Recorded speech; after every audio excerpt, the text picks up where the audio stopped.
Want to talk to you about having a personal brand and why it's so important if you are looking at having a business that attracts premium clients. So if you're watching me live, let me know, #live. If you're watching the replay, let me know if you're watching the replay.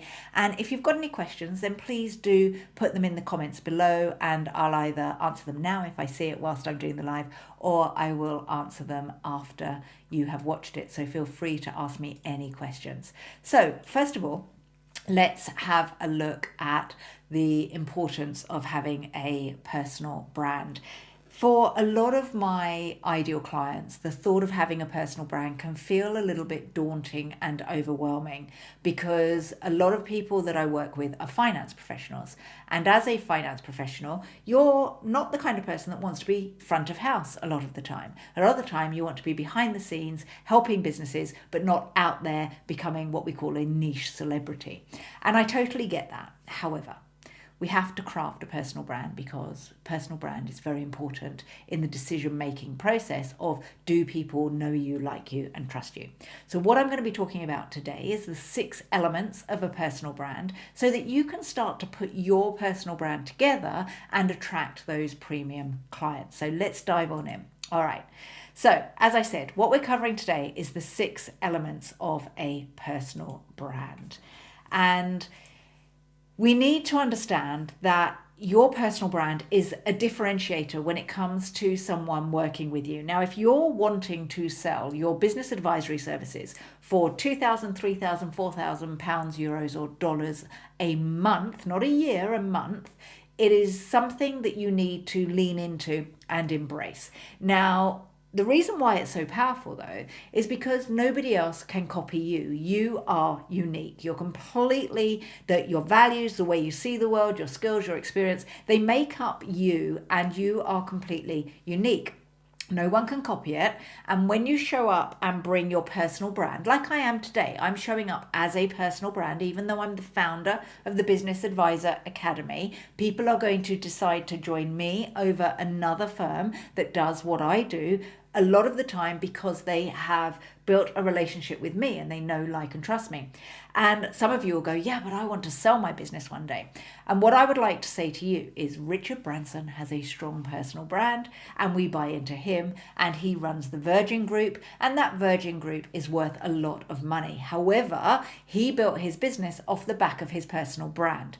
So don't ever say to yourself, oh, I don't need a personal brand. I don't want to build a personal brand because I want to sell my business one day. If Richard does it, I'll meet Rich. If he does it, then you need to be considering it too. And if you think about Apple, Apple was failing big time until they brought Steve Jobs back, and he brought his personal brand to the marketing world, and we all consumed him and we bought into him and got to know, like, and trust him, and we bought into the story of Apple. You need to have a face to your business. It's the one thing no one can copy, and it's the thing that creates raving fans like Richard Branson and Steve Jobs. Okay? One thing we have to understand is that you are who Google says you are.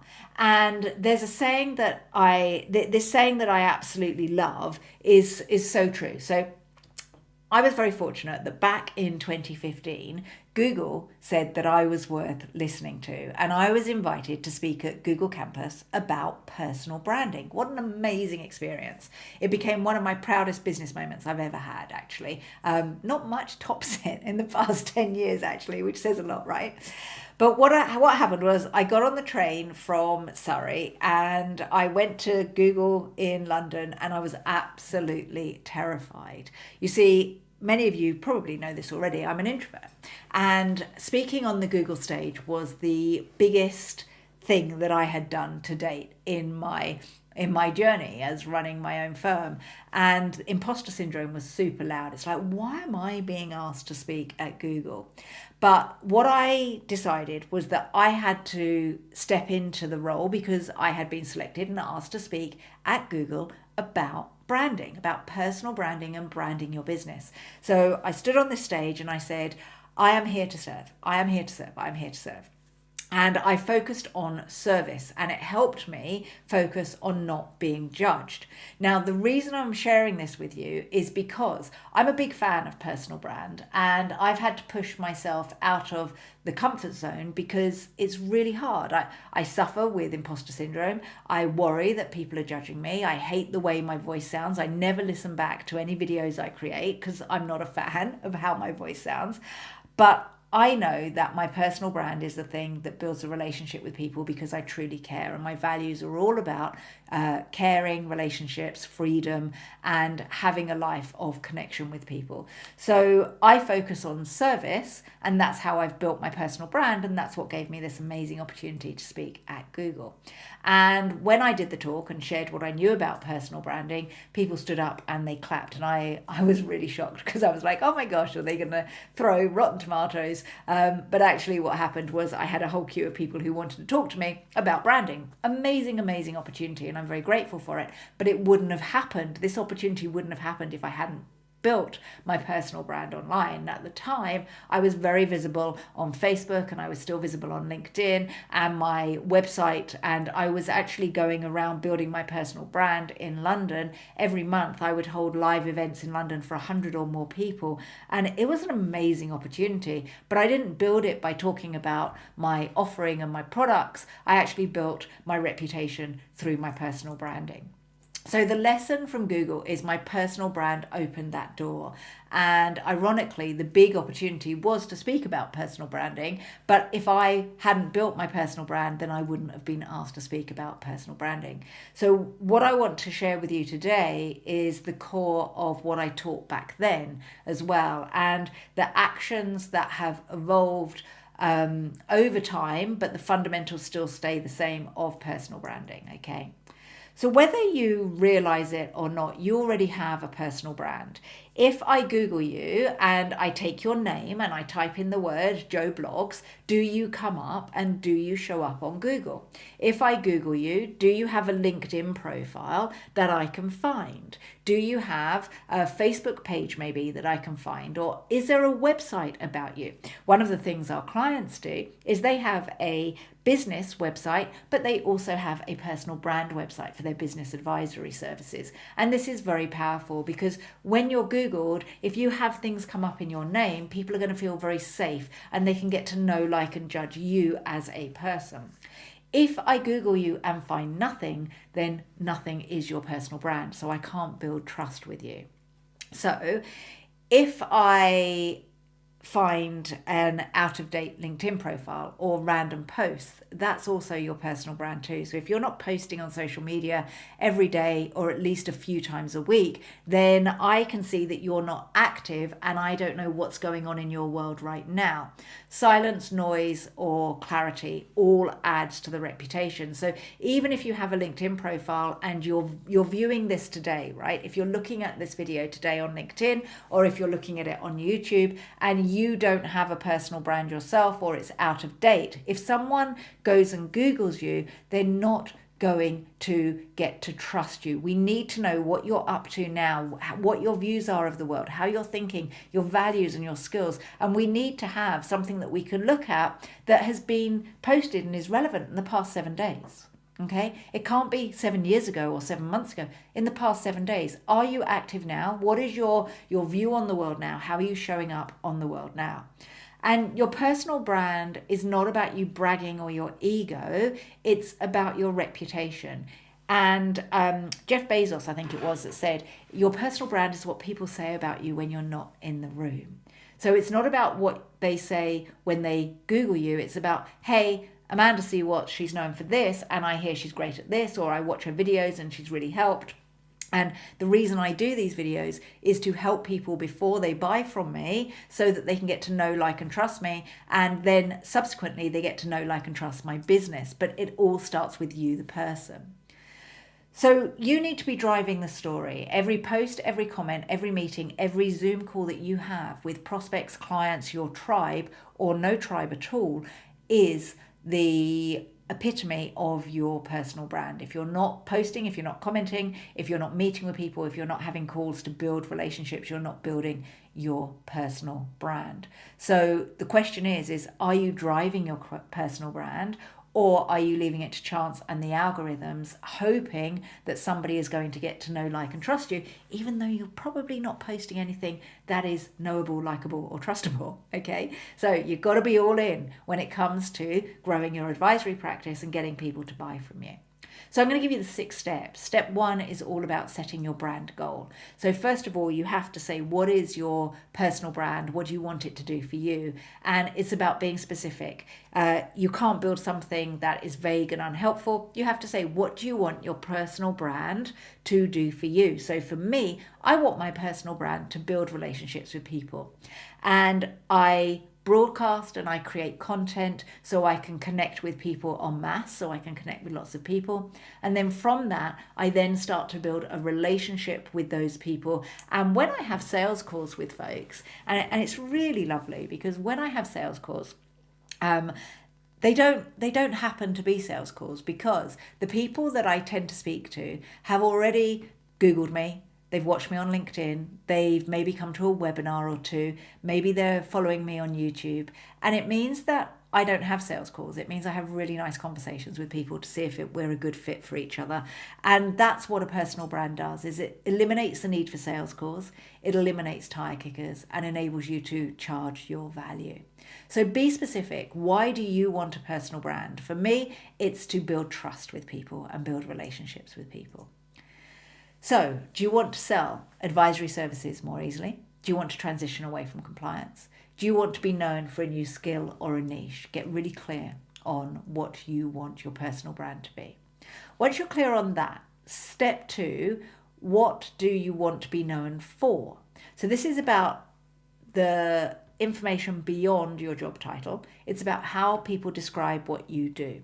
So we want to describe what we do in a way where a 10-year-old can understand it, which is very difficult for finance pros, because we're very much using language that's just relevant to finances and not relevant to the general public in the general world. So what we want to do is say, how do we want people to describe us? And it tends to happen when we say, ooh, Amanda is the go-to person if you want to add business advisory or build a business advisory practice. Okay, that's what I want people to say about me. What do you want people to say about you? Do you want them to say, ooh, Bob is a person to go to increase your profits? Or Bob is a person to help you get unstuck and put processes in place? What is it? What's the thing that you want to be known for? And we have to craft this ourselves. Nobody's going to craft it for us. We have to make it clear, not clever. So here's an example. Have you ever heard of the term energy healer? Probably have, but you don't know what it means, right? But here's another way to talk about something. So fitness trainer who helps tired people increase their energy. It makes instant sense, right? Now, they could be doing exactly the same thing. I'm a fitness trainer and I'm an energy healer, right? Or you could be a fitness trainer who helps tired people increase their energy. Now, I know that the chance of you watching this, you're probably not a fitness trainer, but there's an example, okay? You could say that you are an accountant, which kind of puts you in a box, or you can say that you're a business advisor that specializes in helping people exit within 5 years, okay? Exit their business within 5 years. Make it clear, not clever. So the 3 E's of your personal brand are education, experience, and the essence of you. And this is something that's very important, because you are made up of everything that you have ever done. So the essence of you is, how is your brand personality? What are the values? What are the skills? All that kind of thing. Your experience is, what have you done in your life? So your experience can also come from what you experienced at school, what you experienced as you were growing up. I'm not just talking about your working experience. And then your education could be what you did at school, but it could be your CPA exams. It could be that you're a member of the ACCA or the ICAW or SEMA. Any of those things, that's kind of your education. Maybe you did a degree, maybe you didn't. Maybe you didn't do anything and you went straight out to work, and you have so much experience and you've got so much personality that people buy into that, and it doesn't matter about your education, okay? But everybody's unique. The essence of you is the most unique, and we really need to uncover that and untap that. So think about your education. What are you formally trained in or qualified in? So this is your degrees, your certifications, any CPD that you've done, specialist training, write it down. So the certification that we run, the Certified Professional Business Advisor certification, would come under education. Okay. Then we talk about your experience. So what actually have you done? So have you grown any firms, any industries you've served, results you've helped your clients achieve? That's worth looking at. And then the essence is your personality and your energy. So are you a calm person? Are you a bold person? Are you funny? Are you resilient? Are you introverted? Are you expressive? How are you going to show up? You have to craft it. Otherwise, people are going to decide for you. And if you're invisible, then we just say that your brand is invisible and we can't build a relationship with you. So you have to purposefully craft these things, okay? Then we have to think about step 3, which is who is your brand for? So your personal brand is not really about you, it's about your people. So who do you want to educate? Who do you want to advise? And so your experience and your expertise too. So we have to get very clear on who your brand is for so we show up in the right way for those people. And then what can you actually share with people who can gain the most from what you know? That's really important. So how do you exactly see yourself helping them? So for me, I spent many years helping people solely with marketing. Then I moved into marketing and sales, and then I realized that my unique specialization was helping people uncover their expertise, what they're good at, what they love to do, and take people off the tools of doing jobs for people and moving them into a business advisory role. Now, one of the reasons why I do that is because I have myself been in a situation where I was unable to see a future for myself. The economy was driving me mad. My situation meant that I didn't have any money. I was a single mum looking after 2 children. And I grew a business that gave me freedom. But before I did that, I actually created what I call a monster business, which is hundreds of clients, really large team, very little profits. And then I actually saw how to create what I call now a leveraged advisory business. And that's what I teach my clients. And I decided to show people how to do what I do. Now, the reason why I help you with the Business Advisor Academy or through the Business Advisor Academy is because of the journey I've been on. So when you are thinking about how you help people and what your personal brand is, you are often your best client. So you are often maybe a year, 2 or 3 years ahead of where they might be, or you have been through experiences, you've helped other people through a journey, and that's where you need to be focusing on and building your personal brand. So the personal branding pyramid uncovers your values and your drivers, your reputation, your behaviors, your skills, and your image. And this is what we really need to devise so that we can articulate exactly who we are and how we show up. So your values are what you stand for. For example, honesty, integrity, generosity. Kind of a given. I have 3 values: bring energy, be effective, and have empathy. They're 3 values that are really weaved through our program. And the reason why is because we have to bring energy to our clients to help lift them up. We have to be effective. There's no point in doing stuff that doesn't work. And then have empathy is everybody's on their own journey and we've got to care for them in where they're at and how they need to be supported. Then we move on to the drivers. So what fuels you? Self-motivation, positive attitude, family, freedom. Why do you do what you do? And everything that I do comes down to one word, which is freedom. And freedom then shows that I can have freedom with my family, freedom of time, freedom of finances, freedom of the ability to choose. And that's phenomenal for me. So that's my drivers. Then we've got reputation. So reputation and behaviors are, reputation is what are you known for, what do you want to be known for?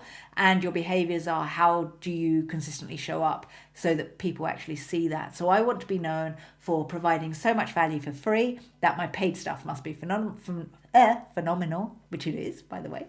And behaviors are I consistently want to be helping people. And we do that through my lives, through my podcasts, through my webinars. I want to change your world so that we can then change your family's world, and then we can change the economy in the process. So I work on trying to solve 3 problems. The problem that you're overworked and underpaid. The problem is that you don't get to spend enough time with your family or do what you love. And then the problem that the economy is a nightmare. So by me showing up and doing what I do for free, that hopefully helps way more people than I can help through paid work, okay?